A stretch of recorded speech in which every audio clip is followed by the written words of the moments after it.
Hello everyone, myself Sowmya, Assistant Professor in CSE AIML Department, MLR Institute of Technology. In this video, we are going to discuss about history of cryptocurrency.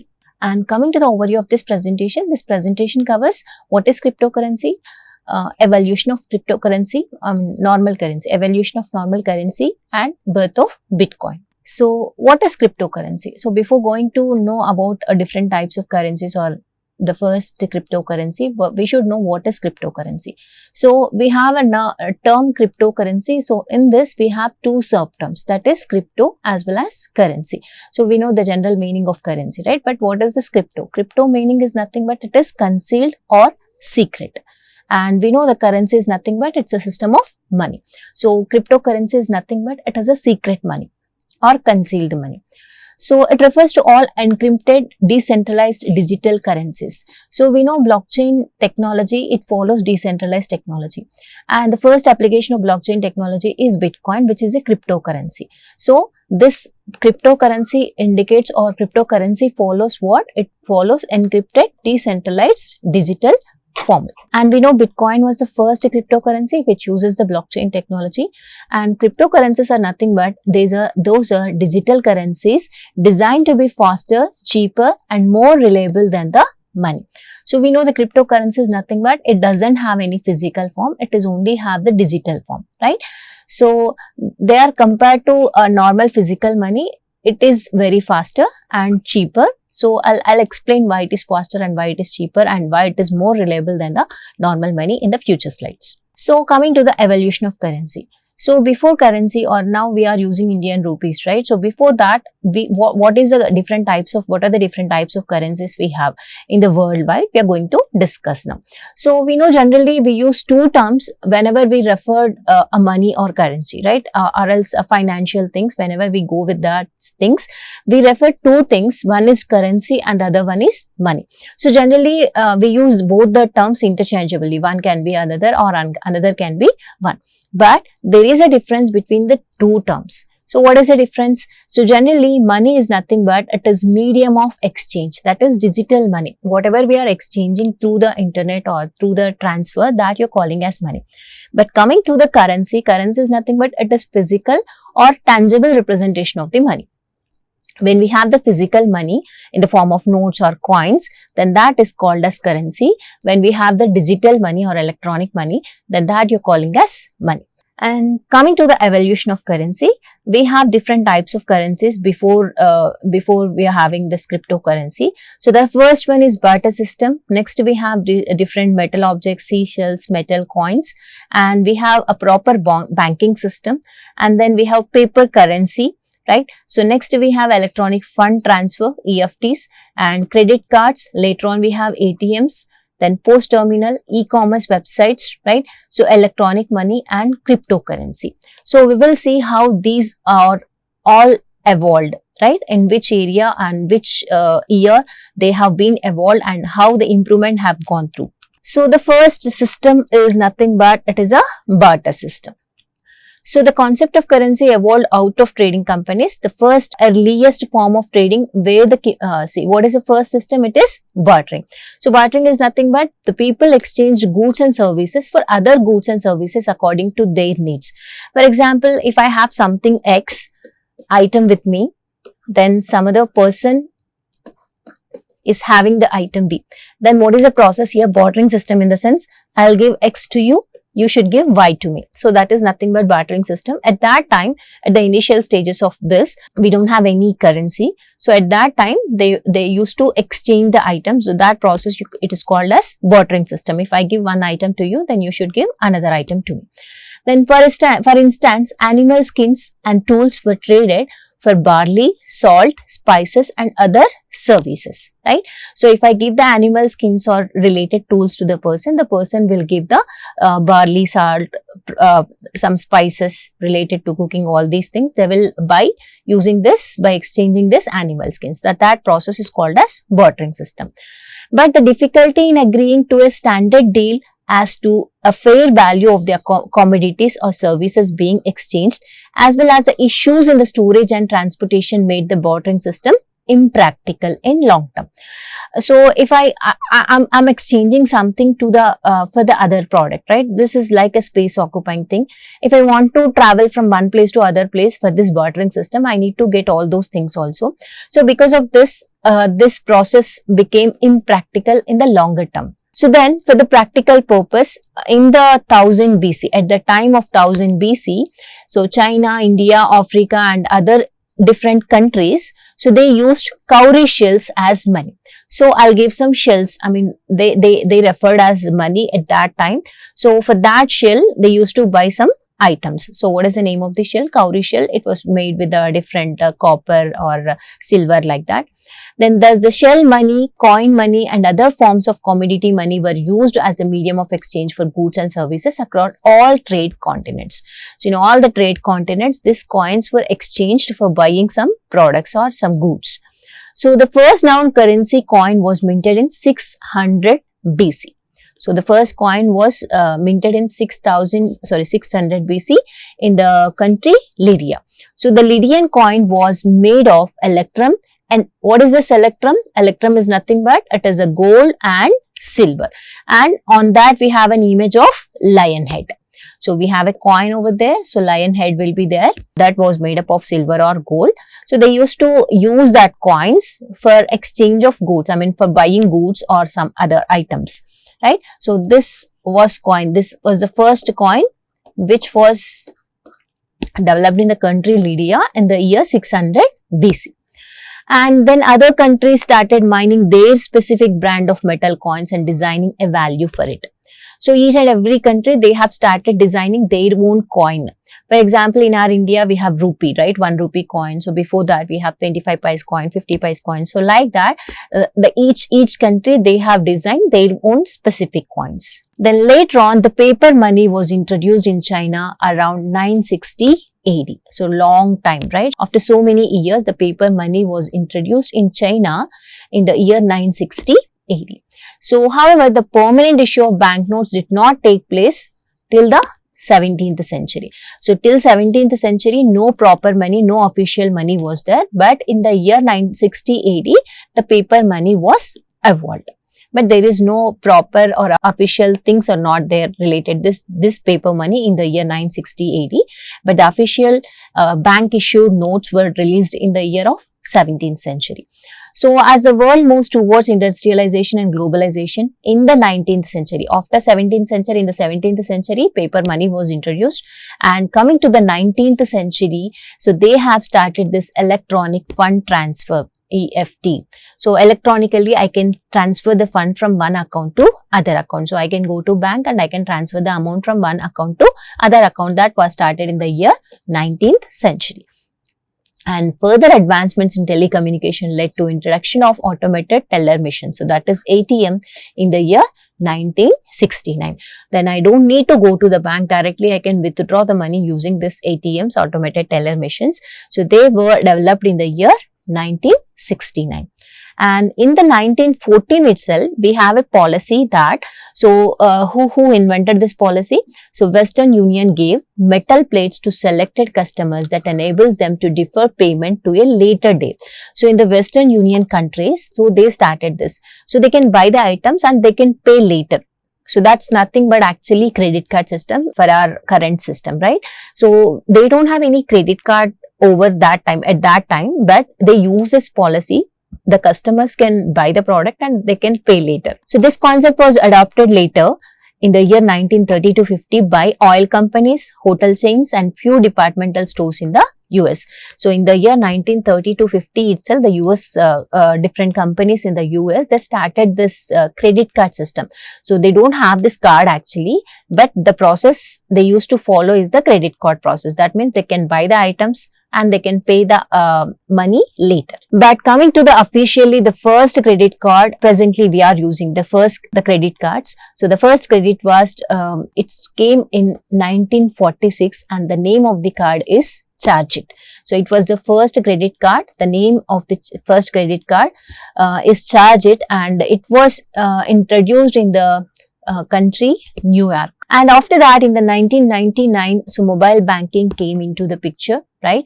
So this mobile banking generally they developed, the European banks, they have developed using the SMS process. That means if I want to check the balance, I need to click on that.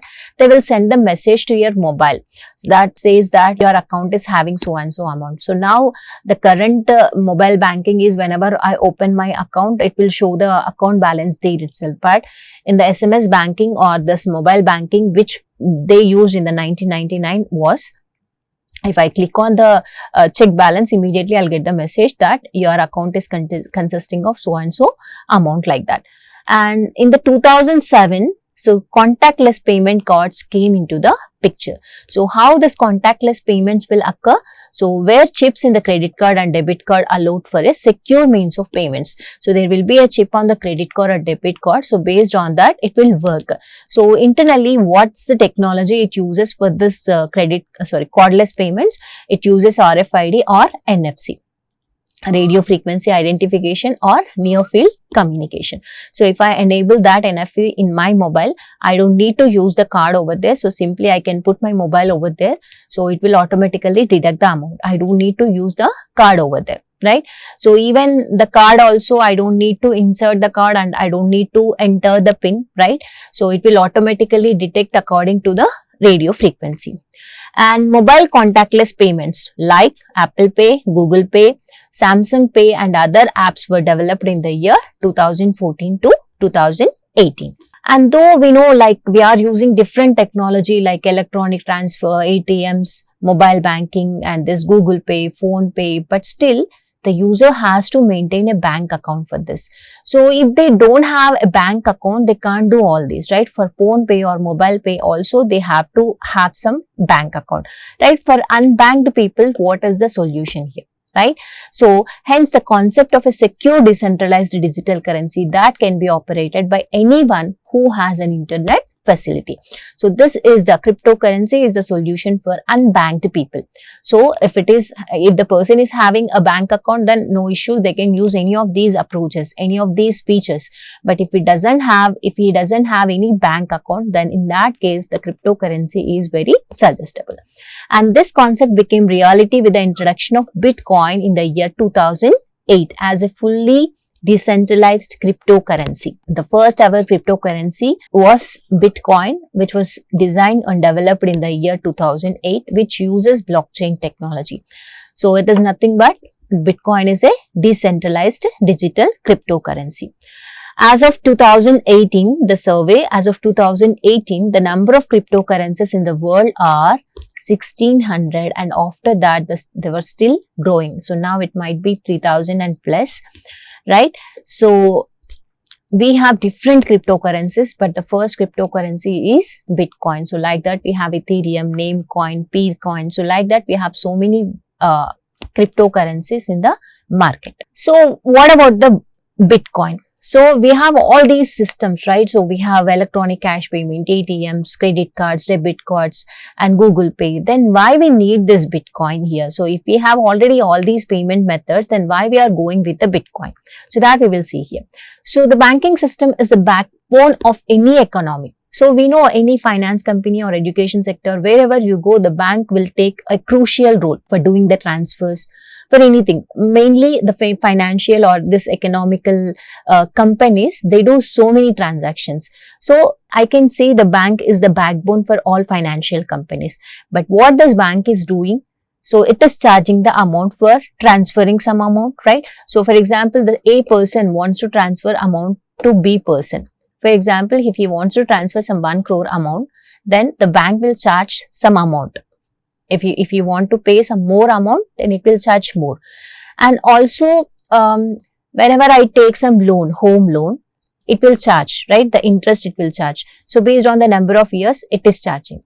Then what this bank is doing with all these money? So they are giving loans again to other persons. So whatever I am paying, the person A is paying, whatever is paying, the bank, the same money he is giving to B. So the bank is rotating the money like this, right? So here why I should pay an extra money for the bank? So here the point is why I should pay additional money for the bank, right? So that is the birth point for this Bitcoin. So here we are doing financial service, educational service, where whatever it may be, but everyone is depending on the bank for doing transactions. So this promoted heavy dependencies on the bank. So this monopoly, however, had its own disadvantages, especially for people in the lower income groups, right? So if we have lower income, then they are charging more from us, right? More from us in the sense, my income is less, but I'm paying most of the income to the bank only for many things, not only for this transactions, for many things, right? House loan, interest, whatever it may be, I'm paying more to the bank, right? So who did not have accounts or IDs, or for whom the transaction fees to take toll on their earnings. So like a toll, we are paying fee to the bank from our earnings, right? And some people, they don't have accounts, right? Some people, they don't have accounts. If they want to transfer the money, or if they want to maintain some wallet for them, then what's the solution here? So for all these problems, the solution is a digital currency, that is cryptocurrency. So we have three main requirements here to invent this Bitcoin. Before invent this Bitcoin, the person, the Satoshi Nakamoto, so in his mind, he got 3 points. The first point is directly transact with another person without involving a third party. So like a bank, to verify and validate the transaction and thus avoid the cost of mediation. So we have a doubt that why we are paying to the bank. So that's fine. But why we are paying to the bank? Why? Because the bank is acting as an intermediate person between the sender as well as the receiver. So to check the transaction, to validate the transaction, we are paying for the bank. So now I don't want to pay for the bank. That's why what I want to do, so transfer the money from A to B without involving the bank as the intermediary. So that is my first goal. So if I'm not involving the bank, even I don't need to pay for the bank. So that is first point. And operate without being backed and controlled by a central authority, and assure the value of money is maintained. So I don't want any centralized person here. Here also same point, the centralized person for transferring the amount is actually again bank. I don't want a central authority to monitor my transaction, but at the same time, it should follow all the regulations and the money should be balanced.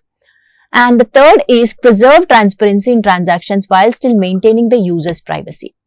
So I want to reveal the transaction details from A to B, right? A should know the details as well as the B should also know the details, but still they can maintain the privacy. So I'm not revealing the identity of the person A, or I'm not revealing the identity of the person B, but I'm revealing only the transaction details. So what A is sending to B, how much he is sending, right? So all those details I can make them transparent without not securing. With it is transparent, of course, still it is secure. The privacy you're maintaining the privacy, right? The user identity you're not revealing, but still you can show the transaction. The transactions may be transparent. So these are the three main points before the base for the birth of Bitcoin, right? So Bitcoin was the first cryptocurrency as we know, right? The main 3 points are: the first one, I don't want any intermediary person for transferring the amount from my account to other account. That is the first point. And the second point is, I don't want any central authority to check my transaction or to validate my transaction, right? And the third thing is, the transaction details, I want to make them transparent. Still, I want to maintain the privacy of the sender and receiver also, right? So the above requirements were made a reality when Satoshi Nakamoto conceptualized a peer-to-peer electronic cash system in the year 2008, brought it to life the first cryptocurrency. What is that first cryptocurrency? Bitcoin, in the year 2009 as a open source software. So he designed this Bitcoin in the year 2009 as an open source software. So this is a cryptocurrency which uses the blockchain technology. So there it solves these three problems. The first one, while transacting the Bitcoins from one account to other account, we don't need to pay any extra amount here. Why? Because the blockchain itself is validating the transaction. If the transaction is valid, then only the amount or Bitcoins will be transferred from one account to other account. And the second thing is, there will be no central authority to monitor this transaction. So A will send the Bitcoins to account B. So automatically, if the A is containing, the blockchain will check, the blockchain will validate the transaction. If the transaction is valid, automatically the Bitcoins will be transferred from A account to B account. And coming to the third one, I can see the complete transaction details, how A is sending to B. So what is the address of the B? So like that I can see. See, address is nothing but here it's like a mail address, email address, the public address. So public key. So I can see the public key of A as well as the public key of B. But by seeing that public key, it will not reveal the identity of the person. By seeing that public key, I cannot tell the name of the person, the place where the person is staying. All those details, the public key will not reveal, right? The public key is used only to give the transaction details. So how much he is transferring, at what time he is transferring. So all those details I can see using this public key of the sender or receiver. So these three things can be achieved using the Bitcoin concept. So that is about cryptocurrency. In this video, we have discussed about what is cryptocurrency and evolution of currency. Different currencies we are using before cryptocurrency, like coins, Lydian coin or paper currency or ATM machines and so on. And we also seen birth of Bitcoin. What is the reason before this? I mean, for designing this Bitcoin, right? So all those things we discussed in this video. Thank you.